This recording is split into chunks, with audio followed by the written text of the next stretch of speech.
Hello बच्चों, let's read this question. The question says in the buccopharyngeal cavity of frog. अब buccopharyngeal cavity of frog की हम बात करते हैं तो उसमें लिखा है कि the lower jaw possesses teeth, upper jaw lacks teeth, both A and B. Oscillatory movement is seen. अब यहाँ पे अगर हम बात करते हैं तो सबसे पहले हम बात करेंगे की कॉन्सेप्ट की।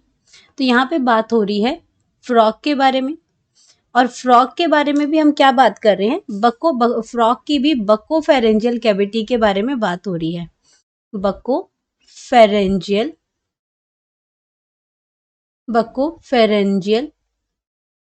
कैविटी। अब बक्कोफेरेंजियल कैविटी का मतलब यहाँ पे दो चीजें आ रही हैं, या बक्कल कैविटी आ रही है, बक्कल कैविटी इनकी जो माउथ तो क्या है, वो आपका एक स्मॉल होल है, ओपनिंग है, और उसके अंदर आपका बक्कल कैविटी है, और बक्कल कैविटी के साथ ही आपका क्या आता है, फेरिंग्स आता है। तो दोनों इकट्ठे उनको क्या बोलते हैं, बक्कोफेरेंजियल जो है वो कैविटी बोलते हैं, बक्कोफेरेंजियल कैविटी इसको कहते हैं। अब बक्कोफेरेंजियल कैविटी में हमें क्या क्या आता है, अगर क्या नजर आता है, इसमें क्या रखा हुआ है, कि लोअर जॉ है, अपर जॉ में टीथ है, लोअर जॉ में टीथ है, या दोनों है, या फिर कुछ और मूवमेंट हमें नजर आती है इसमें।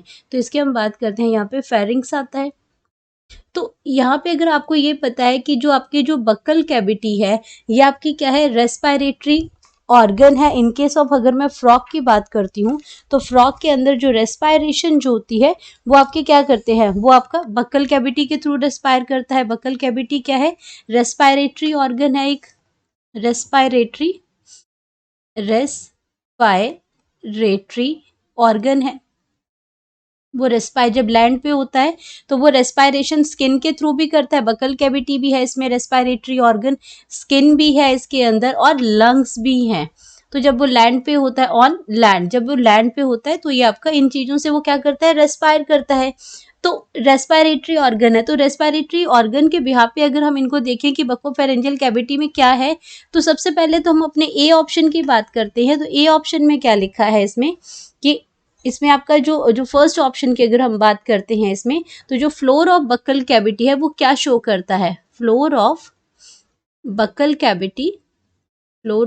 कैविटी जो है वो शो करती है।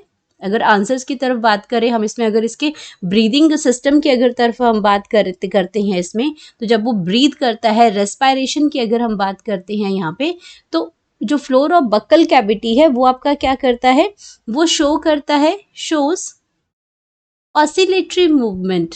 वो क्या करता है, ऑसिलेटरी मूवमेंट शो करता है। ऑसिलेटरी मूवमेंट क्यों शो करेगा, क्योंकि वो ब्रीथ कर रहा है।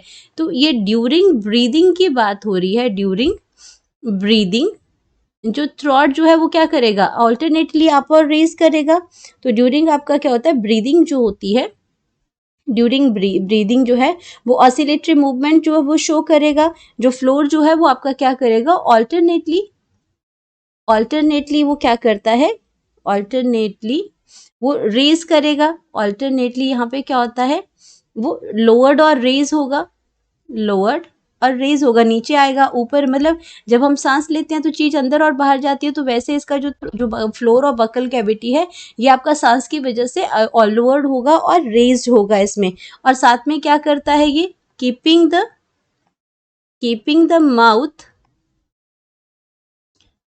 द माउथ और गलेट आपकी क्या होती है, जो आपकी जो इसोफेगस जो है उसको हम गलेट कहते हैं। तो गलेट है उसमें, एंड ग्लॉटिस है जो ढक्कन, जो मस्कुलर ढक्कन होता है, ग्लॉटिस के ऊपर एपिग्लॉटिस जो होता है वो आपका क्या करता है, उसको ये कवर करके रखता है, ग्लॉटिस को ये क्लोज करके रखता है।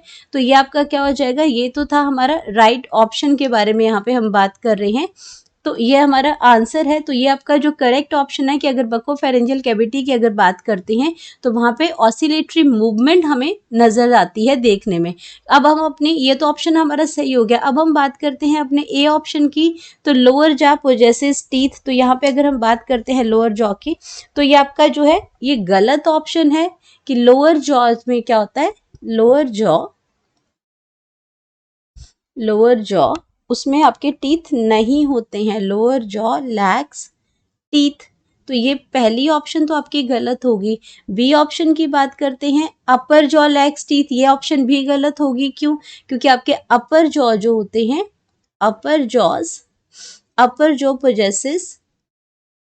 जॉ पोजेसेस टीथ, तो वहां पे आपके टीथ जो है वो प्रेजेंट होते हैं। तो ये आपके ऑप्शन, अब बोथ है, दोनों ही गलत है, तो बोथ हो ही नहीं सकता, ये भी गलत है। तो लास्ट हमारे पास कि बकोफेरेंजियल कैविटी में, जो कि आपका क्या है, एक ब्रीदिंग ऑर्गन है, रेस्पिरेटरी ऑर्गन है, तो वहां पे हमें एक ऑसिलेटरी मूवमेंट नजर आती है।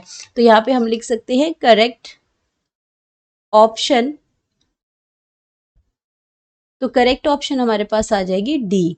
Hope you understood it well, best of luck.